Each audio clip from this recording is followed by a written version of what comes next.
Hi everyone, it's James here from TSR Jivey Talks Tech, and today has been a good day of recording guitars the old-fashioned way. You know, an amp, a cab, some microphones, none of this modeler lark or load boxes, just plenty of power through plenty of speakers, plenty of loud. We like that. But I thought I'd take some time out to just talk to you a little bit about the 4 mics I'm using. And they're not your normal kind of go-to typical guitar recording microphones. So I'm using 4. There are the 4 basic food groups of microphones in there. I've got a dynamic, a large diaphragm condenser, a small diaphragm condenser, and a ribbon mic. And I thought not only would I let you see how I'm doing it, where I'm putting the microphones, but also how I'm blending them in the mix to get my ideal guitar tone. So we're going to start over that way with this bad boy. This is the Audio-Technica 4047 SV. Now this is a large diaphragm condenser microphone with a transformer balancing circuit. Basically, there are 2 ways to balance the output from a microphone. You can either do it with a transformer, like this one, or you can do it electronically with a dedicated circuit. Now, there are those that say the transformer adds a kind of sponginess, a kind of glue to the sound. That's what transformers do. And I really like this particular mic on distorted heavy guitars. It's got a nice kind of weight to it, a nice chew to it. It does a nice thing.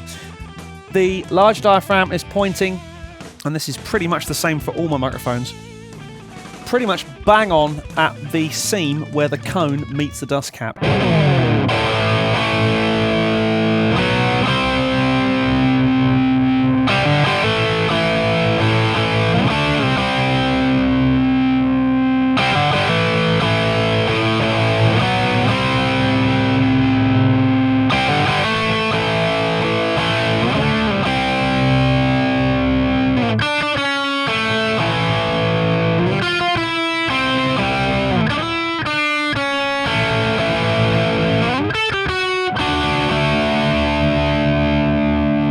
It's a good starting point, and that's kind of what I've gone for all of these mics. So that is the Audio-Technica 4047 SV large diaphragm transformer condenser microphone. Next to that is a drum mic. Now, you may or may not have noticed, I have been known to play drums from time to time, and there was a question on TPS a few weeks ago about using drum mics for guitars. So I thought I'd give it a go. This is a Sontronics DM-1T. The T stands for tom-tom. Now, the one thing you can guarantee with drum mics is they'll be able to take the SPL, the sound pressure level, which is good. And small diaphragm condensers work well with transient material, like stuff that happens quickly, like nice chuggy guitar parts or anything like that. So I thought I'd give this a go, again, pointing pretty much where the cone meets the dust cap. And it sounds really good. As we go through, I'm going to play you each of these microphones in turn, then I'll have a go at blending them and see what works. But you'll notice the important thing is all the microphones are in phase. They're all getting signal from the speakers at exactly the same time. This is very important. You don't want the 2 signals to cancel each other out. You want them to be additive rather than negative, which is a good thing.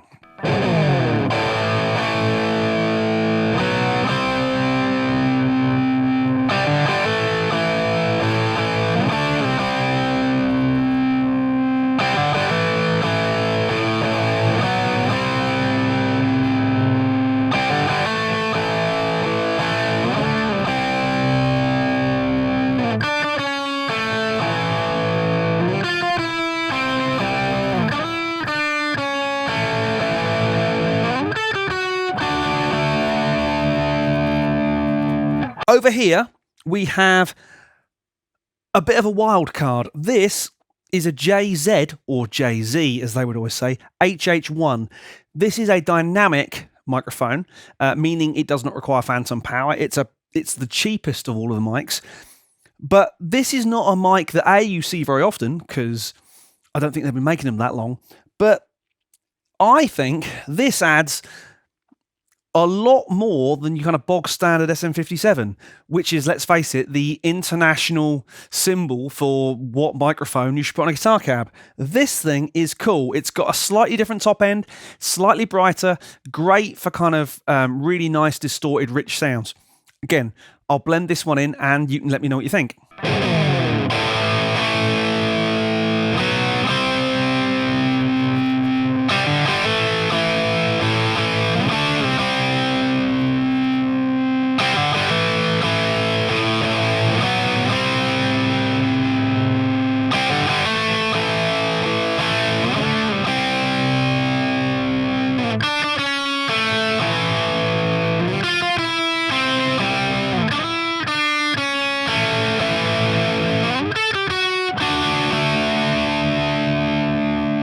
The last one is over here. Now, this is my poor man's Royer.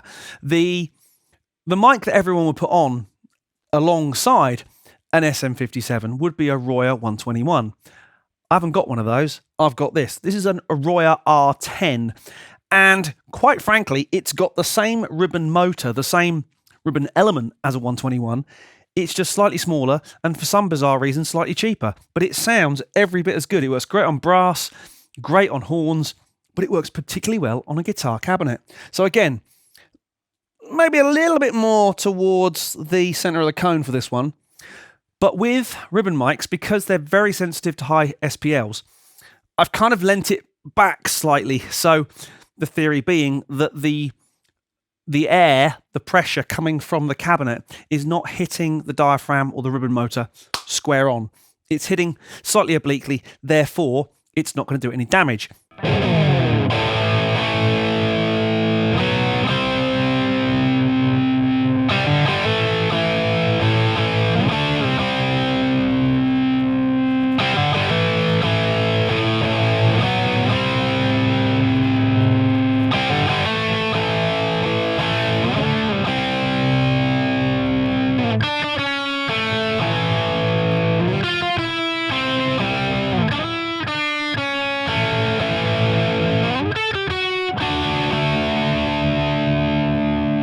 This thing is cranked. It sounds amazing. But none of the mics are panicking. I haven't had to put any of the pads in. It just is working really, really well. So I'm going to let you hear the track. I apologize about the playing, but hey, not much I can do about that right now. And I'll blend in and out the mics to try and get what I think is the ideal guitar tone.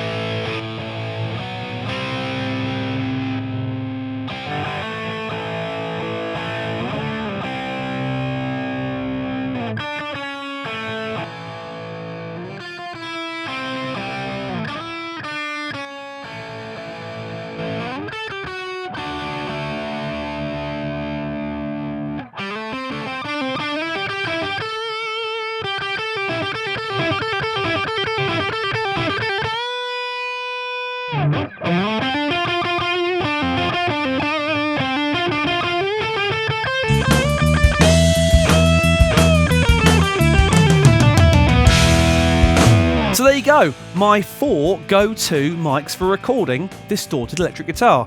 Not the usual suspects, I'm very glad to announce. So we have the AT4047, paid for by me, the Sontronics DM-1T, paid for by me, the JZ HH1, not paid for, not sure where that came from, and the Royer, which was a gift from them, which I guess does make this a sponsored video, but as I did a sponsored video for that years ago, it's not. So there. Hope you enjoyed that. If you did, please like, subscribe, hit the bell, all the normal stuff, and I will see you again soon for some more TSR Jivey Talks Tech.